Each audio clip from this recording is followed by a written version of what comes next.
Hi, I'm Emily, and in this video, I want to share how getting an ADHD diagnosis completely changed my life in kind of the best way possible.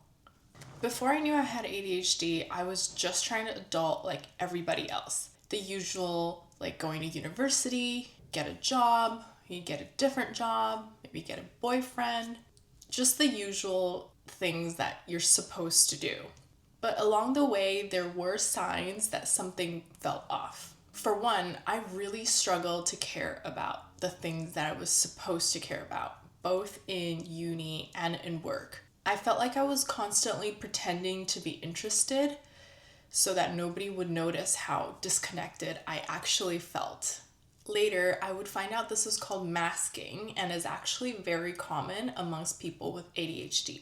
On paper, I was doing all the things and checking off all the boxes, but deep down, I felt pretty miserable. And looking back on that period of my life, it feels like there's this gray filter over it. And you're probably wondering, how does that connect to ADHD? Well, the right path that I was on at the time was actually not right for me, but I wouldn't know it at the time.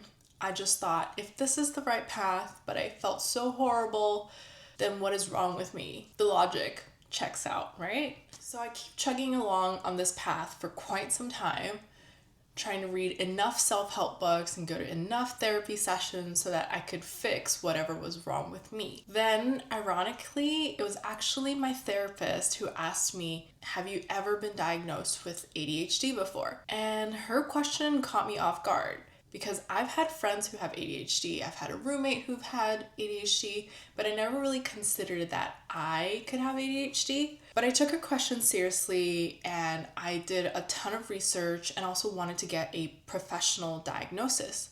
So I reached out to my doctor, who then referred me to a specialist.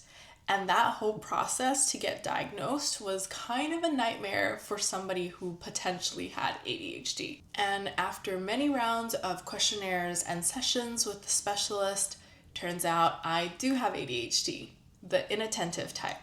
So on a side note, there are two types of ADHD. One is the hyperactive ADHD. And this is usually portrayed in movies and TV shows as someone who's really fidgety, who can't sit still, maybe is always interrupting others. And this is kind of the type that most people think of when they hear ADHD. The second type of ADHD is called the inattentive ADHD. This used to be called ADD, but that term has been phased out now. This type of ADHD usually is characterized by difficulty maintaining focus, managing time, or prioritization. They might struggle with procrastination. And people with this type of ADHD might appear spacey or kind of lost in their own thoughts rather than being very hyperactive.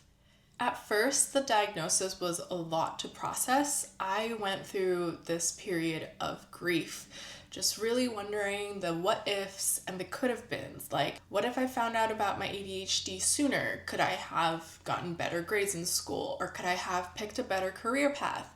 Or could I have been a better friend or partner? And this is actually very common for people who get diagnosed, especially in your adulthood, because you kind of have a set identity and how you see yourself already, but all of a sudden you have this new label. But honestly, it's also very liberating, because once I worked through all that grief, I had this huge sense of relief, because all that time that I thought I was broken or that there was something wrong with me, it was actually because my brain worked differently, and that we can work with. That realization was just so liberating for me. So ever since my diagnosis, I've had a lot of time to reflect, and I've let go of the idea of trying to fit into somewhere or fit into a box that wasn't meant for me. I've left my corporate job. I've spent so much time doing things that I've always wanted to do, but had a lot of reasons or excuses to not do them. Things like going to dance class and baking for my friends, crocheting a tree skirt during Christmas, and just reading a ton of fantasy books. And now I've started this YouTube channel. So if you're also trying to figure out your path, I really hope you stick around by subscribing to my channel. I will catch you in the next video.